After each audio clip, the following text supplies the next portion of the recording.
Hello and welcome to our factoring difference of cubes videos. Today we're going to be analyzing another factoring pattern. If we ever have a difference of cubes, let's say a cubed minus b cubed, we can factor it out as a minus b times a squared plus ab plus b squared. Okay? So let's actually see this particular pattern in action. Let's take a look at our first example. Example 1 states, factor x cubed minus 8. Let's go ahead and rewrite this one as a difference of cubes. So we have, this is just x cubed, it's already a cube, minus 8. But 8 is the same as 2 cubed, okay? Pay attention, you can just say that 2 cubed is 2 times 2 times 2, and that will give you your original 8. Now, notice that's resembling the first part of our pattern. So I'm going to say, well, x is really taking the place of my a, 2 should be taking the place of my b. So let me go ahead and say that a is the same as x, and b is the same as 2. With that said, I can go ahead and rewrite or substitute in these expressions into this general pattern. So instead of a, I have x, then I have a minus. Instead of the b, I have a 2. Instead of a, I have an x, so I have x squared here, plus a, which is x, times b, which is 2, plus 2 squared.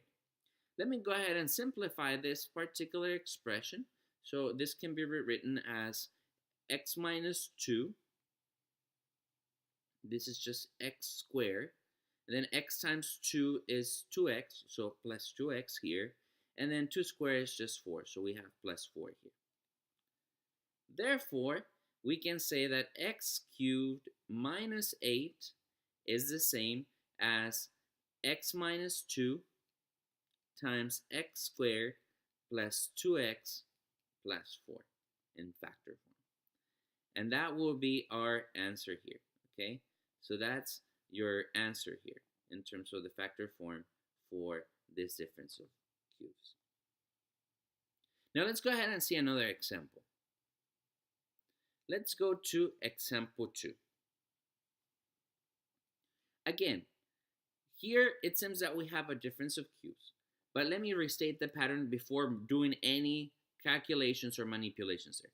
So if you ever have a cubed minus b cubed, you can rewrite this one as a minus b times a squared plus ab plus b squared. Okay? Now, let's go ahead and pay close attention to the terms in this particular expression.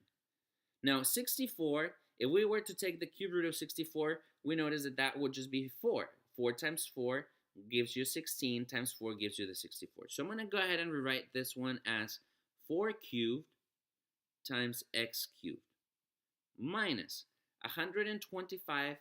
If you take the cube root, you're going to notice that that's 5. So 5 cubed will give you 125 because 5 times 5 times 5 will give you that particular value. So I'm going to write this one as 5 cubed.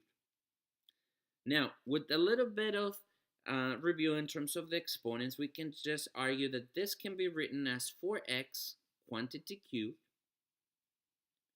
minus 5 cubed. Let's do some comparison to the generic pattern or factoring pattern of difference of cubes here. Notice that instead of a, I have 4x, and instead of b, I have b. So I'm going to go ahead and say a, it's really just 4x, and b, it's really just 5. So I'm going to go ahead and say, well, I'm going to use this particular pattern to rewrite my expression here. So this is just, instead of a, I have 4x minus b, but instead of b, I have 5. Then, instead of a, I have 4x, so I'm going to write 4x in my parentheses here, squared.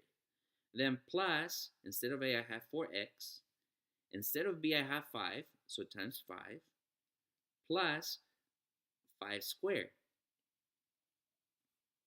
Now let's go ahead and rewrite this expression. So this is just 4x minus 5,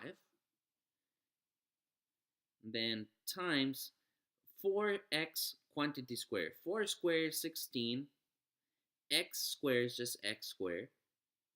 Then here we have 4x times 5, so 4 times 5 is 20, and that's just 20x here, plus 5 squared, which is 25.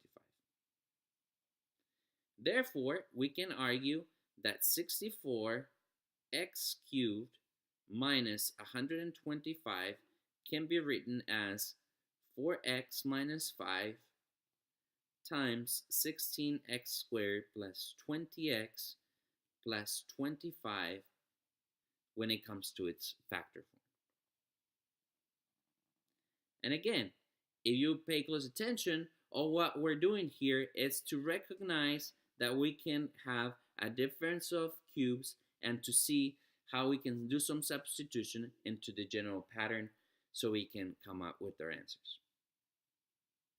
With that said, we can say that we can conclude our video on factoring difference of cubes, and good luck in your homework.